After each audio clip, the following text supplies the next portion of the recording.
بازی ہو رہی تھے اس سے کافی ایک مطلب نیگیٹو فیلنگ آ رہی تھی کہ انڈیا پاکستان ریلیشن شپ کو کچھ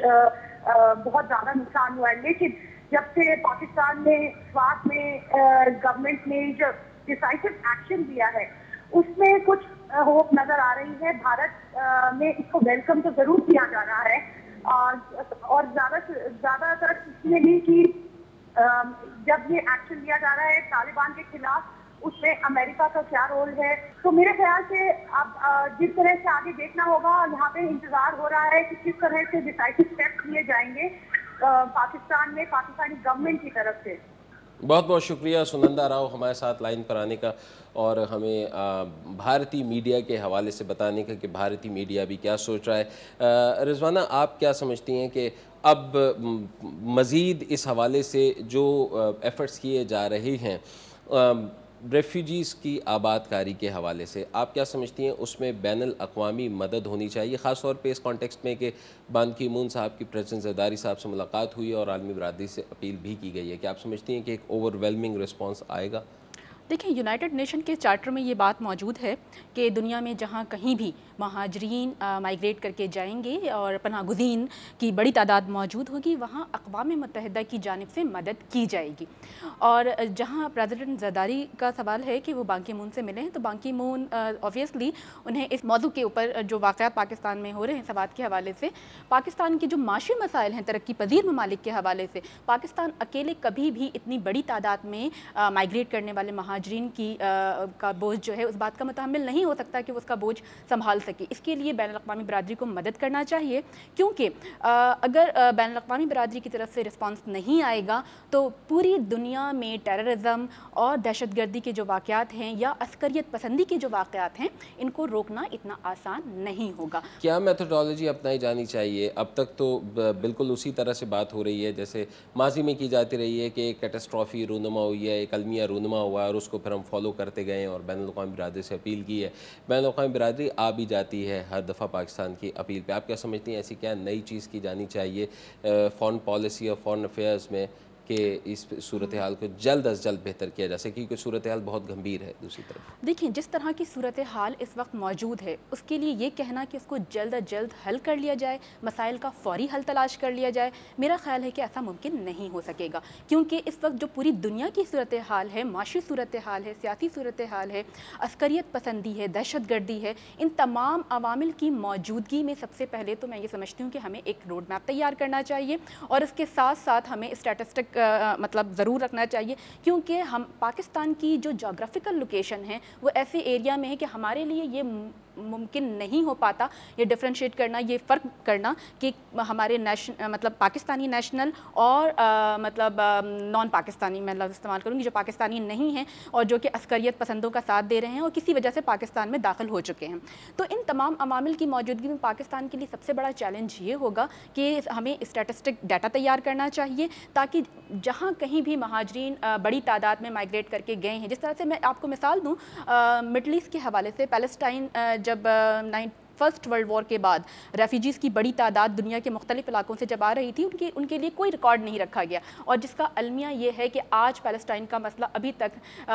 سینچریز کے قریب ہے 9 سینچری گزر چکی ہے لیکن ہم اس مسئلے کو سالو نہیں کر پائیں. لیکن خدا نہ خواستہ اگر پاکستان کو ان تمام مسائل کا سامنا کرنا پڑا اور اگر ہمارے پاس کوئی اس طرح کا ڈیٹا موجود نہیں ہوگا تو ہمارے لیے مسائل مزید گھمبیر ہوتے چلے جائیں گے اور نہ صرف سوات بلکہ پورے ناردرن ایریاز اور دیگر علاقوں میں بھی اس کے آگے بڑھنے کے خدشات موجود ہیں. آپ کیا سمجھتی ہیں اس آپریشن میں کہ یہ فیصلہ کن ثابت ہو سکے گا کہ آپ کو گورنمنٹ کے جو موڈ ہے اس سے یہ نظر آ رہا ہے کہ اس دفعہ گورنمنٹ نے یہ سوچ لیا ہے کیونکہ ماضی میں بھی کئی دفعہ آپریشنز کیے گئے ہیں لیکن پھر ایک سرٹن سطح پہ آنے کے بعد نیگوسیشن کی طرف چلے جاتے ہیں اور کچھ بات چیت کے ذریعے مسائل حل کر لیے جاتے ہیں فوجیں واپس جاتی ہیں. آپ ایز این ایکسپرٹ آپ کیا سمجھتے ہیں کہ اس دفعہ کیا یہ فائنل تھروٹل ہے؟ دیکھیں مذاکرات کے راستے تو ہمیشہ کھلے ہوتے ہیں. وٹ ایور آپ طاقت کا استعمال کریں, طاقت کے ذریعے مسائل کو حل کرنے کی کوشش کریں, یا پھر مطلب کسی بھی صورتحال میں مذاکرات تو آپ کے پاس یہ آپشن ہونا چاہیے, یہ رکھنا چاہیے گورنمنٹ کو. ہمارے ہاں انفارچونیٹلی ابھی یہ جو کچھ ہوا, اس سے پہلے جو ہم نے معاہدات کیے اسٹیٹ کے اندر, اسٹیٹ لیول کے اوپر جو معاہدات کیے جاتے ہیں ہمیشہ اس کو دیکھنا ہوگا, کیونکہ جو ایک ہی اسٹیٹ کے اندر دو طرح کے قوانین کا اطلاق کس طرح سے ممکن ہو سکے گا. اگر شاید اسی وقت اس مسئلے کو کسی بھی سطح پر نیگوسیشن کے ذریعے, کنسیلیشن کے ذریعے اور واٹ ایور کسی بھی طرح کے آربیٹریشن کے ذریعے اگر اس مسئلے کو حل کرنے کی کوشش کی جاتی, کمپرومائز کے ذریعے, تو شاید یہ نوبت نہیں آتی. لیکن چونکہ ہم نے اس مسئلے کو اس وقت اس طریقے سے نہیں دیکھا جس طرح ہمیں دیکھنا چاہیے تھا, اور اب جو صورتحال ہے اس کے اندر ہماری جو گورنمنٹ ہے وہ انوالو ہے, اور ہماری فوج جو ہے وہ آپریشن کے ذریعے عسکریت پسندوں کا خاتمہ چاہتی ہے. اور میں سمجھتی ہوں کہ یہ شاید ضروری بھی تھا اسٹیٹ کے حوالے سے, کیونکہ ریاست کی جو اقتدار اعلیٰ ہے اس سے بڑھ کر کوئی بھی چیز نہیں ہو سکتی ہے کسی بھی ریاست کے تو اندر. آپ کیا سمجھتی ہیں اس وقت اگر دوبارہ بات چیت کے لیے جایا جائے گا ان عسکریت پسندوں سے, یا جو بھی سامنے آتا ہے مذاکرات کے لیے, تو کیا یہ آپ کے اقتدار اعلیٰ کے لیے بہتر ہوگا, ریاستی رٹ کے لیے بہتر ہوگا؟ ریاست کی اقتدار اعلیٰ کو تو ہمیں ہمیشہ فرسٹ پرائیورٹی دینا چاہیے, اپنی پہلی ترجیحات میں رکھنا چاہیے. لیکن ہمارے ہاں یہ ہوتا رہا ہے کہ ہم یہ ڈیسائیڈ نہیں کر پاتے کہ ہمیں کس کے ساتھ مذاکرات کرنا ہے, اور ہمیں مطلب ریاست کی جو اقتدار اعلیٰ ہے وہاں کس طرح سے پریزرو کرنا ہے.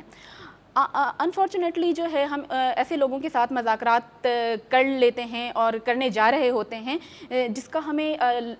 معلوم ہے کہ فیوچرسٹک اپروچ کے حوالے سے, مستقبل کے امکانات کے حوالے سے کہ وہ ڈیوریبل نہیں ہوگا, دیر پا نہیں ہوگا. اور یہ ریاست کو بھی پتہ ہوتا ہے اور ہمارے اعلیٰ حکمران اور اعلیٰ عہدیدار کو بھی پتہ ہوتا ہے. ان تمام چیزوں کے لیے ضرورت اس امر کی ہے کہ سب سے پہلے ہمیں ان چیلنجز کو فیس کرنے سے پہلے ہمیں ان تمام چیزوں کے گراؤنڈ ریالٹیز کو سمجھنا چاہیے, زمینی حقائق کو سمجھنا چاہیے, پاکستان کی جو جغرافیکل لوکیشن ہے اس کی جیو اسٹریٹجی کو سمجھنا چاہیے, تبھی ہم ان مسائل کا حل تلاش کر سکیں گے. کیونکہ ہمارے ناردرن ایریاز کے حوالے سے کشمیر کا مسئلہ ہمارے سامنے ہے, اگر ہم ان علاقوں کی صورتحال پر قابو نہیں رکھ سکیں گے تو پاکستان کی اقتدار اعلیٰ جو ہے اس کو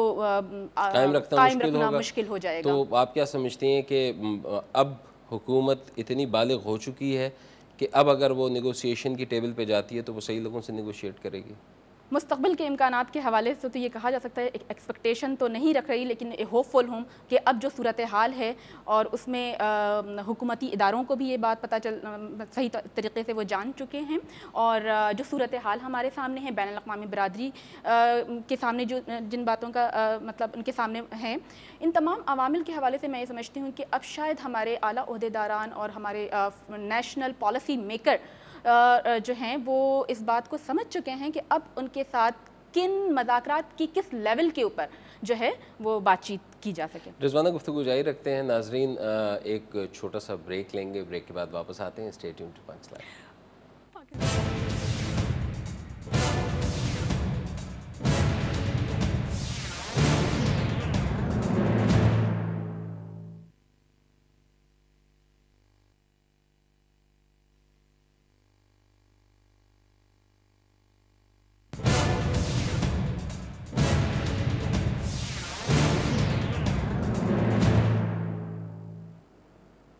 ویلکم بیک جی. پانچ لائن میں ایک مرتبہ پھر خوش آمدید. آج گفتگو ہو رہی ہے کہ جو پاکستان کے شمالی علاقوں میں سوات میں, بنیر میں,